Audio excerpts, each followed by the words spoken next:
Today, who will stop the elites printing $100 trillion?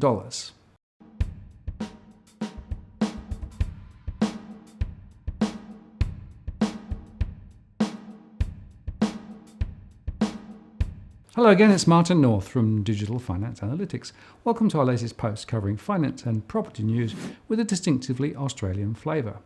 And today I'm joined by economist John Adams. Hello, John. Hello, sir. How are you today? Very good. Good to see you once again. You too. Now, we're going to have a big conversation tonight about big numbers, aren't we? Yes, and there is someone who's proposed some big numbers, so and that's core to their thesis. So we'll have to talk about that individual, their thesis, and how this $100 trillion number comes into play. Sure.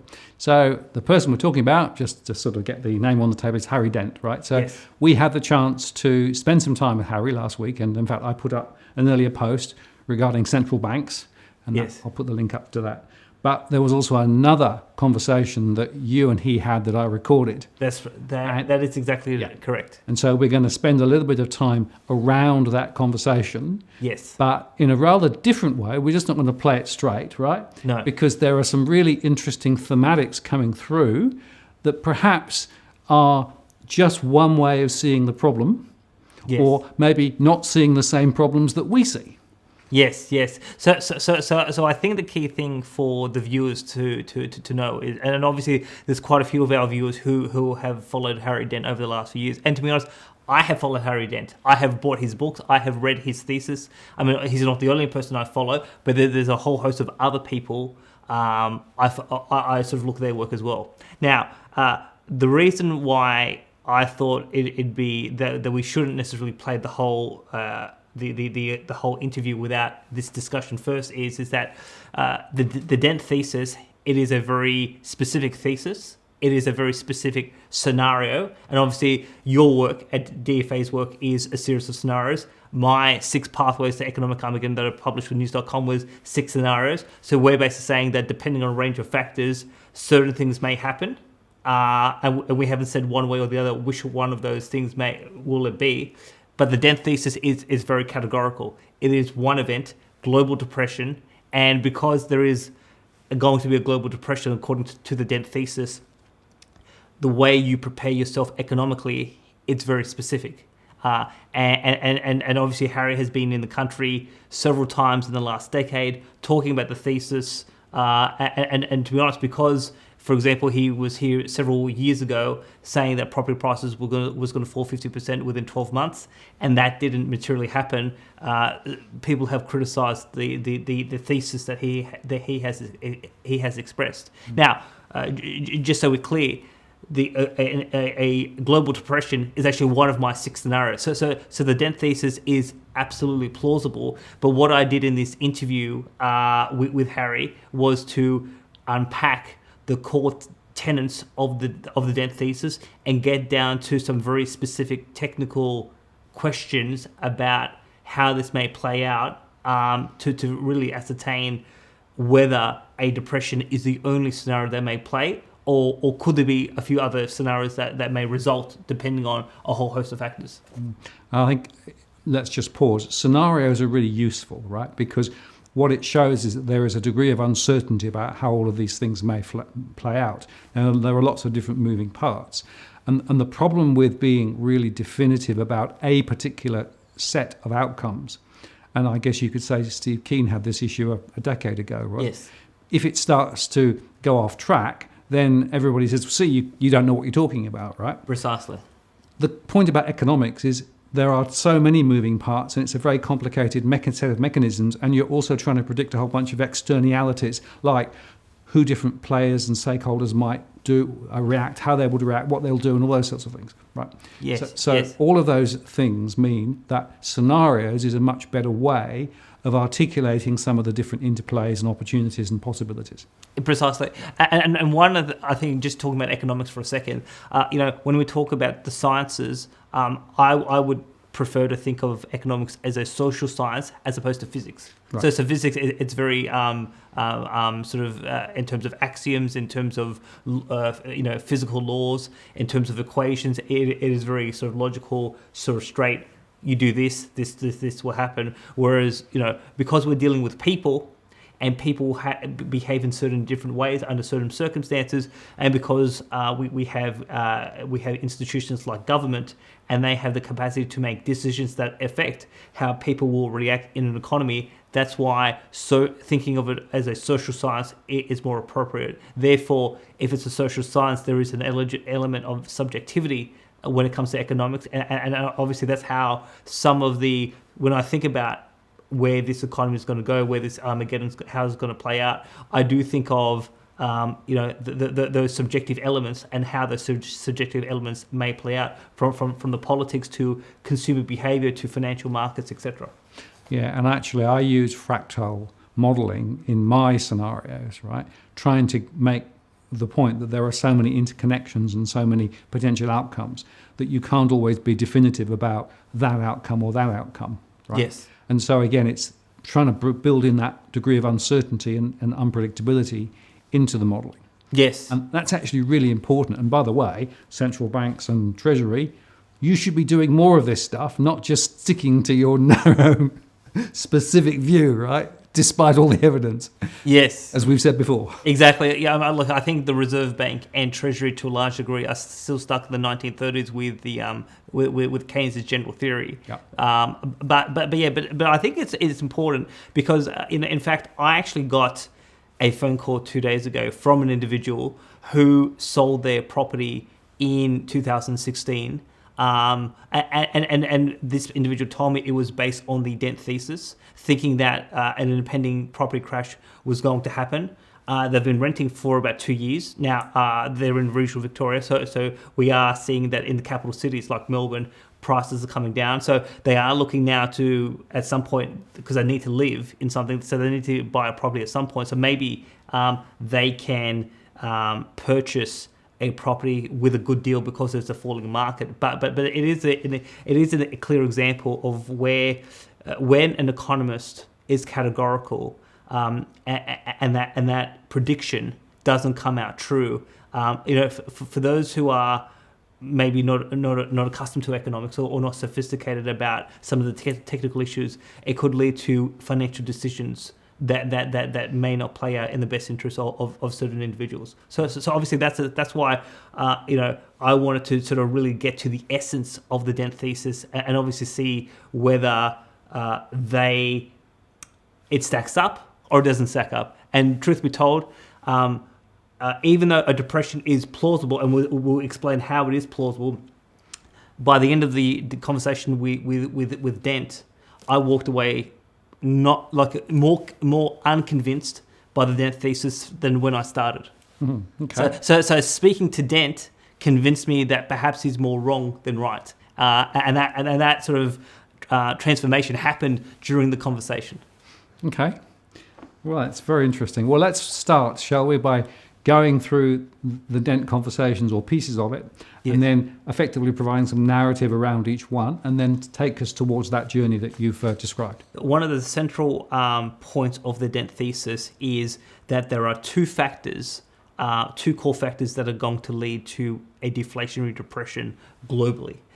One is poor demographics, particularly in advanced economies, with Australia excluded, because according to Harry's analysis, we have reasonable demographics because of our immigration program. So the demographic profile of most European and North American economies is quite bad, and that's going to have a deflationary effect on their economies. But then obviously it is the debt bomb that you and I have talked about, that obviously Harry is in whole agreement on, and obviously Harry has been around the country for the last week, and you've got some feedback that apparently Harry has said that only you and I really know what's happening in the Australian economy, so he's been expressing that to his audience, which is obviously a tribute to us. Yes, I think it was quite nice for him to actually say that. Didn't have to, but he actually did. He quoted some of our material and did say that we actually had our finger on the pulse. Yes. So why don't we play this first clip of Harry talking about these two central tenets? national tour, and you gave some media interviews, and you talked about your thesis around how the world, but as well as Australia, will go through some sort of depression, something more significant than 10 years ago, could rival the Great Depression, and you gave some particular particular forecasts about property in particular. So this conversation, I want to unpack that thesis and sort of explore a few elements. So to the average viewer watching the show, so when you talk about a global depression and a depression in Australia, to the average viewer, to the average Aussie, what does that look like? Well, there's two things going on globally. The developed countries, everybody except Australia and a few other small countries, have a demographic problem. There's aging. People aren't having as many children, and more people are moving into their 50s and 60s and 70s, where they don't make as much money, they don't spend as much money, and they start drawing on the systems, the government systems, all the entitlements and stuff. So this is something entirely predictable. I said in 1989 in my first book that in 2007 we'd see a peak in most stock markets in the world, and then we'd start to see a downturn globally led by developed countries. Now, not emerging countries, not China, not India, and all that. So that's number one. Number two, we've had an unprecedented debt bubble around the world. Into 2007, all the developed countries borrowed. Governments borrowed, consumers borrowed to buy real estate, corporations, financial institutions put out derivatives and borrowed money to leverage the system. This only happens about once in a lifetime. The last major debt bubble we had in the world peaked in 1929, and we know what followed that. We had financial bubbles going into it, and we had a deleveraging of debt and financial bubbles in the Greatest Depression in history. Right. And what's fascinating about that is that he is dead right. We all agree on the debt bomb, right? So we can tick that. And the demographic thing, I think, is also significant. Think of Japan. Yes. Indeed. So now we have a description from Harry as to what are the two sort of factors that are going to lead to this global depression, and then I asked Harry about triggers. Where's this going to emanate from? And he nominated two specific triggers that will cause the depression. So how about we play that clip? So the basic thesis is the emerging market economies, they're going to get in trouble. And I think globally that's the trigger. Australia is acting just like the U.S. did last time. Real estate is peaking first and coming down first. Banks are tightening credit. And so real estate is a much bigger deal for Australia than the United States, because 28% of our net worth is in real estate in the United States. Most of it's in financial assets like stocks and stuff. 67% of net worth in Australia. And Australia, by the way, has the highest median net worth in the world. That's slightly ahead of the United States, even though we have higher incomes. You guys have higher net worth because of what? Real estate. And it's all above. So you guys are way more exposed. Real estate starts to go down. The banks here are way exposed to it. People are exposed to it. And so that is going to that's going to be an internal crisis that starts to trigger here. It's not going to be your stock market crashing that's going to trigger a crisis here. Right. So obviously we have heard Harry just express that the global depression is going to result, when we think about the emerging markets. So obviously there has been massive disruption in the emerging markets over the last 6 months, whether it's Argentina or Turkey or Pakistan, South Africa, India, Indonesia, etc., or even the Philippines with their inflation problem. So the debt issue, the debt bomb, is manifesting itself in those economies now. And Harry's view is that will lead to some sort of systemic default, and that will start to spread with contagion, and that will be the cascading effect. So that was number one. Number two, so that was the first factor. The second factor was that in the context of Australia, and our house prices and debt are so significant that Harry believes we're going to go through some sort of experience what the United States went through in 2006. So 2006, 2007. So the GFC started in 2008, but before the 2 years before that was subprime, and subprime was basically a whole host of people who couldn't afford their mortgages. Now, obviously, with the way our banks have issued the loans, we haven't got an acute subprime issue ourselves, but particularly with this issue of conversion of interest only to principal and interest, that could behave in a very similar manner. So Harry believes that the Australian economy, independent of the rest of the world, is looking like the United States in 2006. Now, so there's a couple of points there. So the Reserve Bank, I think one of the deputy governors last week said publicly that even though we have high household debt, the debt in and of itself will not lead to a systemic crisis domestically. And to be honest, I am sympathetic to that argument from the Reserve Bank. The way I see our domestic debt problem is that it will become a very big issue if we have an external economic shock coming from overseas. But obviously, because you look at the finance statistics with your survey data more closely, I mean, how do you see this issue of, will our debt domestically cause an issue, or will it require a global shock to generate a depression in Australia? Well, it goes back to those scenarios, right? So I can look at it both ways.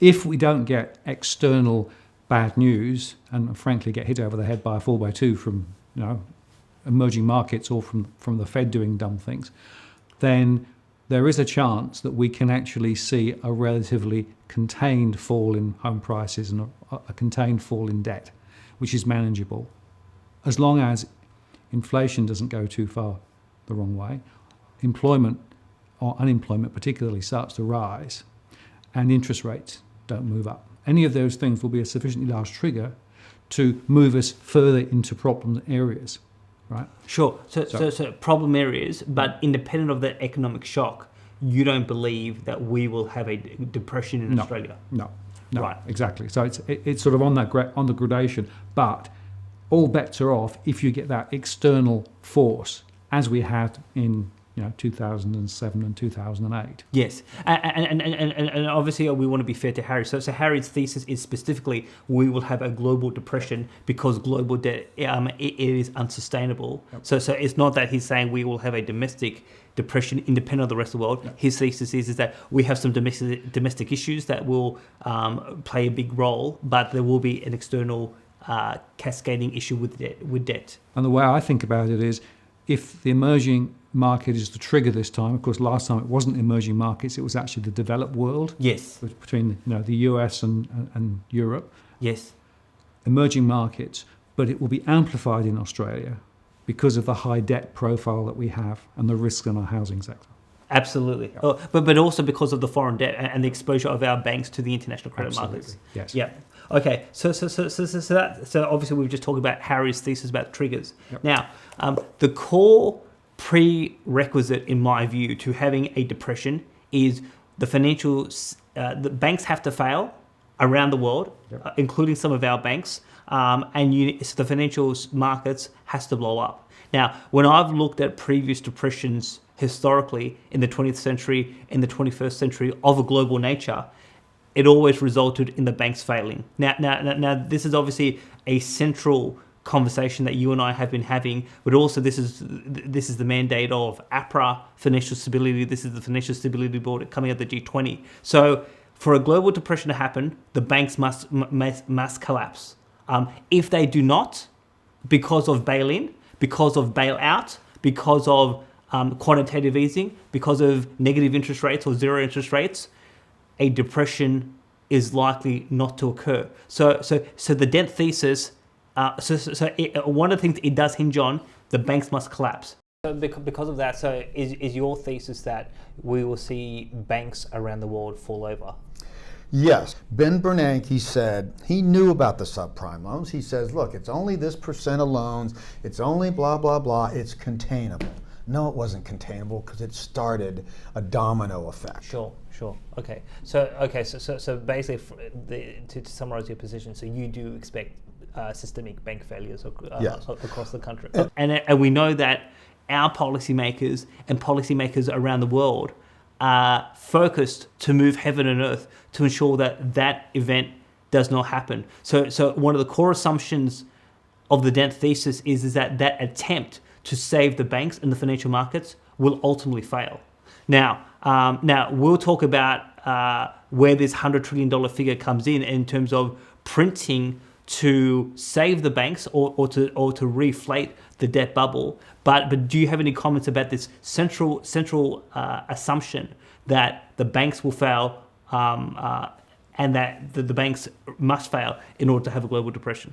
Well, certainly the modelling that I've done suggests that you need to have that complete collapse of part of the financial system, right? And it's worth observing, it could be the derivative sector, because that is massive and could be a very big trigger, or it could simply be that effectively confidence and therefore liquidity within the banking system decays again like it did around the GFC. Yes. So there are a couple of different potential features, but I agree that there seems to need to be a banking failure, a considerable, significant set of bank failures to trigger the problem.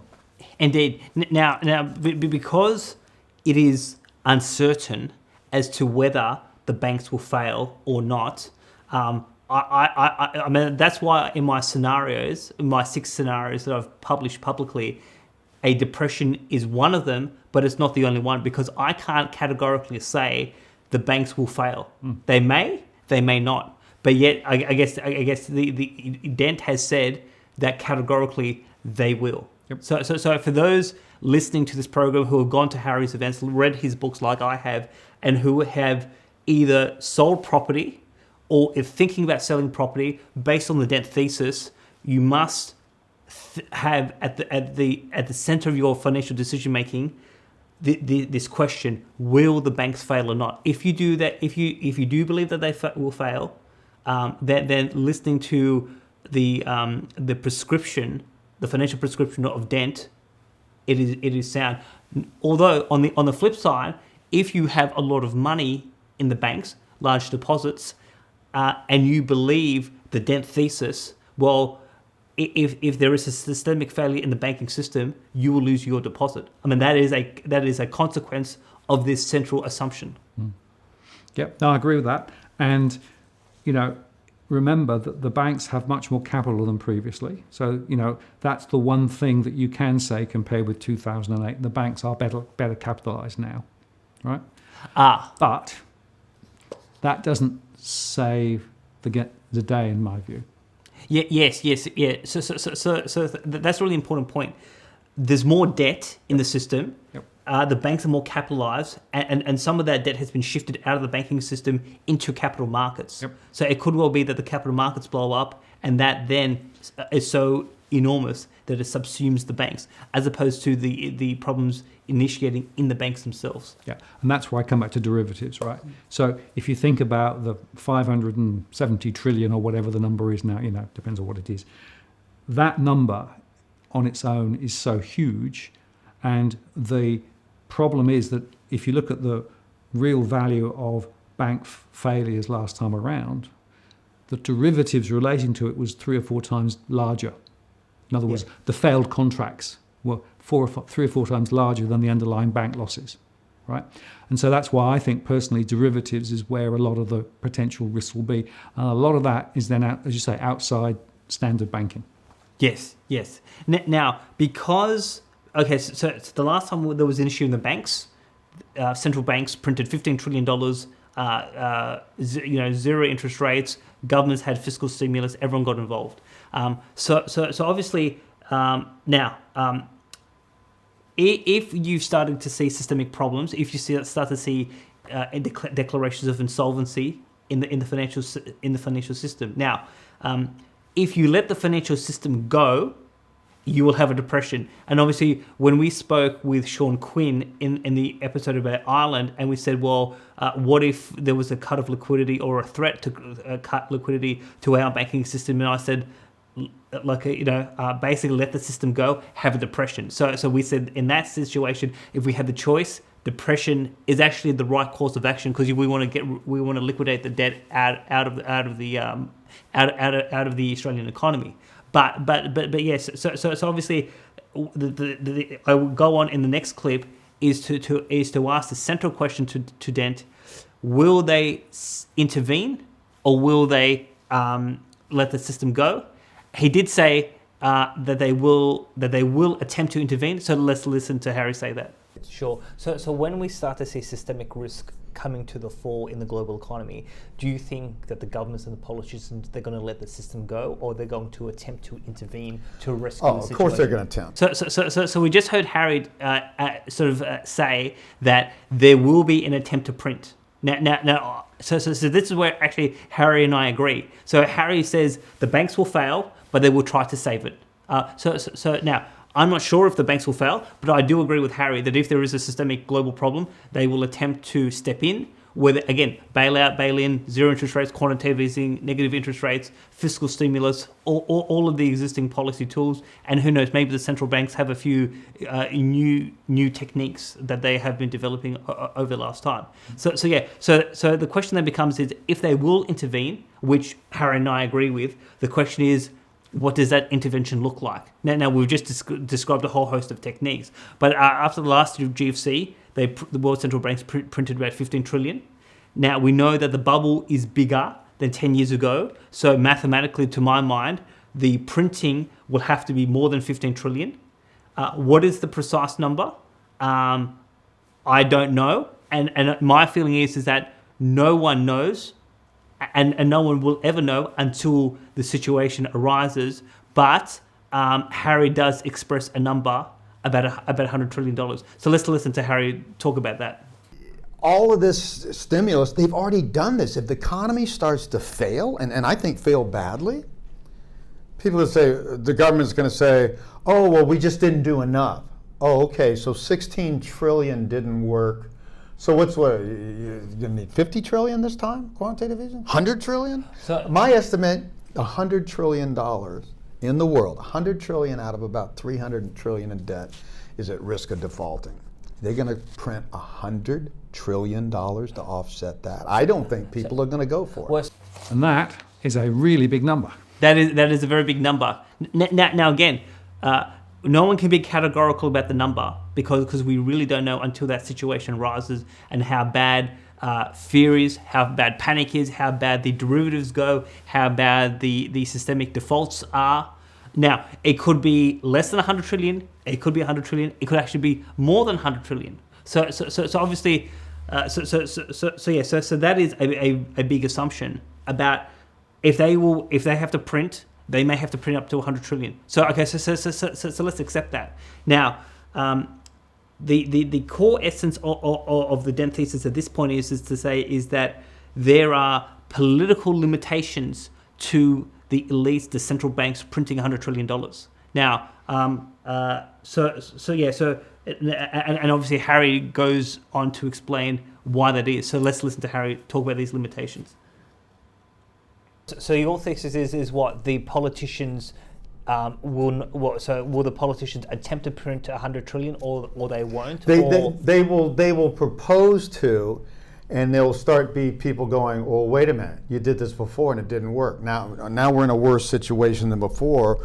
Why would this work this time? So this is probably where I have the most problems with the Dent thesis. Now, because I had to sort of go after Dent on this on a few occasions because I really wanted to nail him on there because because initially he was saying was the governments will propose to print and then there will be voices that say do not do it. My contention is when you are in the heat of the crisis, when it's like with the Royal Bank of Scotland, they're calling up the government and says we've got 5 hours until we go broke. If they have to print, if they've got to pump in liquidity, Bank of England, RBA, US Federal Reserve, those conversations are private between government, central bank, and the banks. Public does not know, and they will print, and there is no one to stop them from in terms of trying to inject that level of printing by the central banks. Now, if there is a requirement to do fiscal stimulus, that could face some political opposition. But what happened last time? We will have, they basically ran a massive scare campaign. It will be depression. The ATMs won't work. Your credit cards won't work. The credit system is going to collapse. People will go hungry. We have to spend this, otherwise it is the end of the world. That's what they said last time. That's what they'll say again. Now, whether that will be sufficient to allow fiscal stimulus and the central banks to print, or will there be enough voices to say this is the wrong course of action? Because again, you can't think about this having a conversation like today where things are calm. It is when people are panicking and banks say we only have hours to exist. What are you going to do? And this is a conversation I've had with one particular federal parliamentarian when we were talking about this. I said, imagine if you're PM. Now it wasn't the PM. It was actually a backbencher. But I said, imagine if you're PM and I'm your advisor and I'm coming to you and saying you've got hours to act as Prime Minister. Well, I mean, that's the scenario in which these decisions are made. So I find it highly problematic that there will be political limitations. I mean, the only way if they have to print 100 trillion, the only way that's going to be stopped is through civil war or revolution. That's the only way you're going to stop these elites from doing that if that is required. But again, the core essence of the Dent thesis is that there'll be political opposition, and they won't do it. And it's worth saying, isn't it, that if you think about things like the bail-in and the bail-out and the other mechanisms they've put in place, and all of the recent commentary from the RBA and from Treasury, they're all positioning effectively to say, if we need to, we can do it. Precisely. And in terms of our last episode about gold and what the Reserve Bank governor has said, I mean, he has effectively said that he is ready to act. And he said that the government debt of the Commonwealth is low, and that if there is a shock, the balance sheet can absorb it can absorb more debt. So there is no voices at the moment outside of the establishment saying we will oppose to the point of a coup d'etat of stopping the government and the central bank from printing. But again, that is a core element. Now, that's the political side. The economic side is if you print 100 trillion, what does that do? Now, in the course of human history, no one globally has tried to attempt to print $100 trillion. If that attempt economically fails, we will have a depression. Harry's thesis comes true.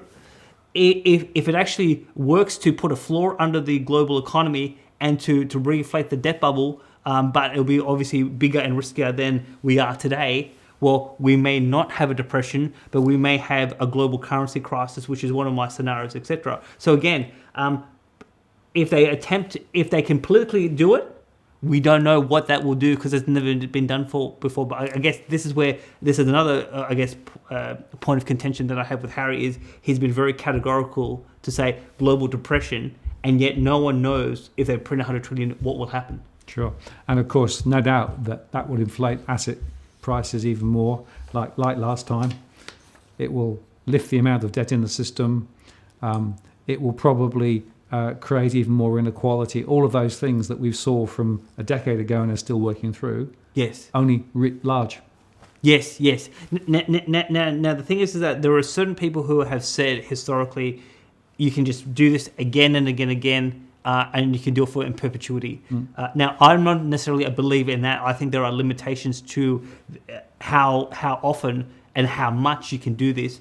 But is the next crisis, which could be in the next 2 years, at $100 trillion, is that the limit of the system? That's what we don't know. It's kind of like going to the edge of the abyss. Once you're there, what's going to happen? What does the abyss look like? We don't know. Well, you don't know whether it actually drops off a cliff or whether actually you can just keep going. Exactly. Yeah. Exactly. So what we're really saying is this would continue the QE type experiment of a decade ago. Yes. Right. Yes. Doing precisely the same sorts of things again. And remember that a decade later we still haven't recovered from the first one. Yes. So there would be a bunch of consequences if in fact we went down that route. Absolutely. And at some point for a future conversation, what is happening in the gold market with central banks hoarding amounts of gold and positioning away from the US dollar? Now, obviously, a lot of this 15 trillion that was printed 10 years ago was a lot of US dollar printing. If there was an attempt if there was 100 trillion printed, a big chunk of that again would be US dollars.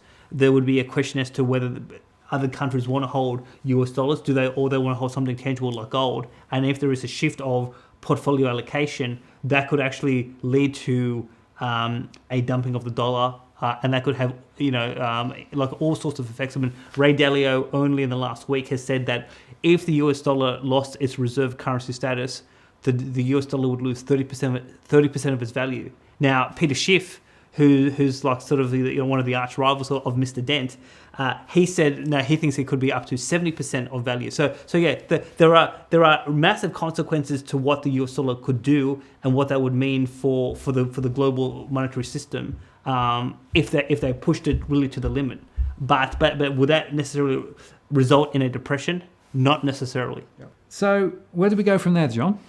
So hopefully people who are thinking about what is the pathway forward for the Australian economy, but also for their own personal circumstances. I mean, you're getting correspondence, I'm getting correspondence, I get phone calls, emails from people to ask me how this will play out, where will this go. Certain people are listening to different voices and making financial decisions about that. Hopefully what we've tried to do in this conversation is there are certain people who are putting very definitive views, and to fully understand whether that definitive view is accurate or not, I think people need to get to the core essence of that, really question the assumptions, try to understand whether those assumptions will hold water in all conditions or not, and then once you get down to the essence of the thesis, whether you got to make the judgment: do you agree with it? Do you don't agree with it?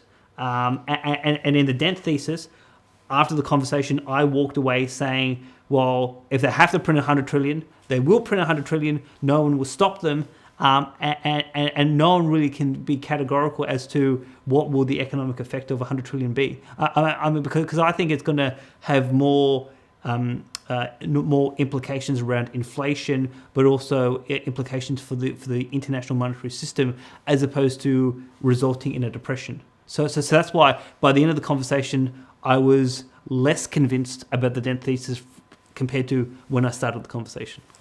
Yeah, it's very interesting. And to my mind, I think I get a lot of questions as well. What should I do? What should I do? Right? And I don't tell people, I'm not allowed to and wouldn't want to. But what I do say is you need to form your own view as to what you think the scenario is that you want to actually, if you like, pick from the range that are there, right? Or select the few that actually point you in that particular direction, and then make a decision about whether it's fundamentally about trying to protect what you've got or whether you're trying to actually create more value if it plays out. Yeah. Because actually you do different things in those different scenarios, right? But the bottom line is nobody knows. Nobody knows. And that is the really important message, I think, out of this conversation, that we can talk about this and we can explore different scenarios and different options, but you've actually got to keep a watch of things as they develop, because there are so many moving parts and so many variables. So be a little bit cautious of somebody who says definitively, I know what the answer is. Absolutely. John, thank you very much. Thank you. So there you have it. I'm afraid there are no simple answers. In a way, it would be nice if there were, but on the other hand, it means that you've also got an opportunity to think about different scenarios. And of course, as you work with us, you'll hear more about those different scenarios as they play out. I'm Martin North from Digital Finance Analytics. Many thanks for watching. We'll see you next time.